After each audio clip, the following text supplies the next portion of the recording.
Bonjour à tous, Tania du 24 Tevet, Shana Pshuta, une année simple.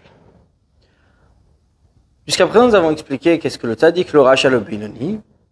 Maintenant, dans ce chapitre, l'Admor Hazaken explique que dans le Beinoni, il y a le Oved Elokim, celui qui sert Dieu. Vacher lo Avado, et celui qui n'a pas servi Dieu, qui ne sert pas Dieu.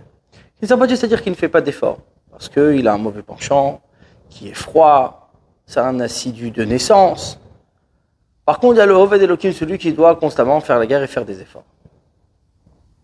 Donc, l'Admor Hazaken détaille et dit, basé Yuvan, par cela nous allons comprendre la Shikatov Gemara, ce qui est écrit dans la Gemara dans le Talmud. De Oved Elokim, qu'est-ce que celui qui sert Dieu, Haïnu, c'est-à-dire Mishishon et Pirko Meapam Verad, celui qui étudie son chapitre, qui le répète 101 fois.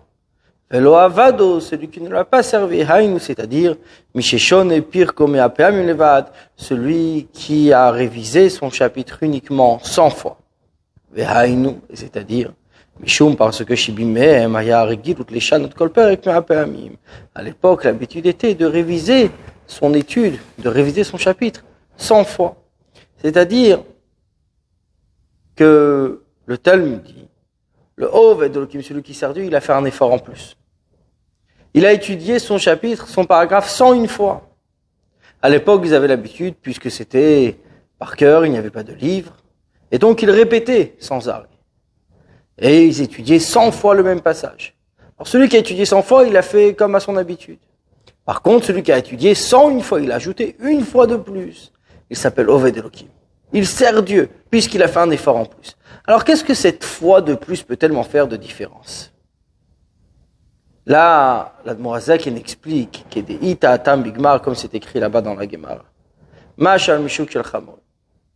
L'exemple, la parabole du marché des ânes. Shiniskarim, où les ânes sont loués, Leser Parse Bezouza. 10 pas pour une pièce. Ou les Achada Sar Parse, et 11 pas bitrezouzé pour 2 pièces. Mipne Shehu Yoter Mergilutam, parce que c'est plus que l'habitude. C'est-à-dire que quand on louait un âne au marché, afin de transporter ou de voyager, 10 pas, une pièce. Le 11e. Alors les pas, bien sûr, ne sont pas des pas, mais sont des mesures kilométriques. Mais le 11e pas était le double. Pourquoi? Parce que les ânes étaient habitués à marcher cette distance de 10 pas. Mais le 11e pas, l'âne était fatigué du fait qu'il n'avait pas l'habitude de marcher. Et comme ça le fatiguait doublement, parce qu'il y avait un effort en plus, il valait double. C'est exactement le même principe avec nous-mêmes et avec nos efforts. Étudier 100 fois, c'est l'habitude. Mais 101 fois, la fois de plus, demande un effort à changer son habitude. Et cet effort qui est fait pour changer son habitude, cet effort qui est là, en plus, ça c'est l'Oved Elokim. Il sert Dieu. Il a changé de son habitude. La reine, c'est pour cela. Zot apam ameaveachat. 701e fois, Hayetera qui est en plus à l'argilou de son habitude. Shiurgal Minourav, qu'il avait l'habitude depuis son plus jeune âge. Shkula keneged kulan. Et qui voit toutes les 100 fois qu'il a étudié. Ve'ola al-gaben. Et monte au-dessus, Beyeter Seid, Veyeteraz, avec plus de puissance et plus de force. Liot Nikra, au point qu'il est appelé le Oved Elokim, celui qui sert Dieu. Mipne, parce que, Shekede, les gens tevar gilut, afin de changer la nature de son habitude, Tzarch lehor eret aval Hashem, il faut éveiller son amour pour Dieu. Alidé shemit bonen bigdolat Hashem mocho, par ça qu'il médite dans la grandeur de Dieu, dans son cerveau. Lishlot ala teva shebechal asmali, afin de dominer la nature qui est du côté gauche. Un mal et d'âme qui est plein de sang, un nefesh abamit qui est l'âme animale, shema klipa qui vient de l'impureté, shemena ou ateva. D'où vient la nature? C'est-à-dire la nature, c'est quelque chose qui est inné. C'est quelque chose qui est en nous. À partir du moment où c'est en nous, c'est inné, c'est-à-dire, ça vient du nefesh abamit de l'âme animale. Quand j'ai changé ma nature, c'est que mon cerveau a agi sur le cœur. C'est-à-dire que l'âme divine a pris le dessus. C'est-à-dire que j'ai réveillé en moi cet amour pour Dieu, qui me demande et qui m'aide d'ailleurs à changer ma nature et à faire cet effort supplémentaire. De ce fait, celui qui a étudié ne serait-ce qu'une fois de plus que son habitude, il est Oved Elokim. Il sert Dieu. Il a fait un effort. Vezohi avoda tama le Benoni. Et ça, c'est le travail du Benoni. C'est la avoda tama, c'est-à-dire le travail parfait. Puisque le rôle du Benoni, son travail, son service, est justement d'éveiller en lui l'amour pour Dieu. Et en changeant sa nature, il éveille en lui l'amour pour Dieu. Son cerveau, à ce moment-là, domine son cœur. Donc, il a fait son travail.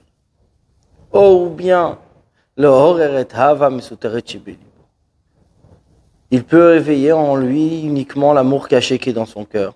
L'imshol al-yada, afin de dominer par elle à la teva sur la nature, chez Bechal Esmani qui est du côté gauche. Chez Zonikra Gam Kenavoda, qui s'appelle également un travail, puisqu'il fait la guerre contre sa nature, il fait la guerre contre le côté gauche. Ilachim mateva, afin de faire la guerre contre nature.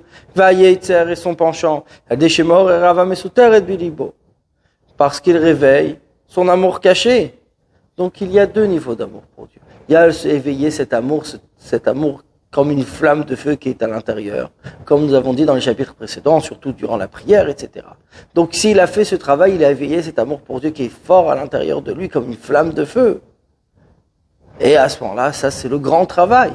Mais sinon, il peut agir aussi avec la Hava Mesuteret, avec cet amour caché qui est à l'intérieur de lui, mais qui est aussi un travail, qui demande aussi un effort. Parce qu'il est obligé de créer cet amour par la méditation. Donc, il y a la voda, il y a le travail. Le travail qui est agir, faire un effort, changer quelque chose. Donc par l'amour, il a changé sa nature. Il a fait la guerre avec sa propre nature. Ce qui n'est pas le cas. Quand il n'a pas du tout de guerre, cet amour ne s'appelle pas un travail. Ce n'est pas un travail puisqu'il n'a pas fait d'effort. Et donc quand il n'y a pas de guerre, sa Torah, l'accomplissement de sa mitzvah, vient de l'amour caché. Mais donc il réveille cet amour caché qui est à l'intérieur de lui. Mais ne vient pas comme celui qui vient dominer sa nature. En d'autres termes, le Oved Elokim, celui qui fait un effort, il vient dominer sa nature par son amour pour Dieu, par sa méditation. Même si c'est par son amour caché, mais il crée quelque chose. Il crée un amour pour Dieu, il crée un amour beaucoup plus profond afin de dominer sa nature. Maintenant, celui qui a une nature froide et posée, et donc assidu par nature, et donc utilise son amour caché, mais sans augmenter la flamme, sans la travailler, là ce n'est pas un travail. C'est Asher lo avado, il n'a pas servi Dieu. Il arrive au même niveau, mais seulement qu'il n'a pas travaillé. Bonne journée à vous.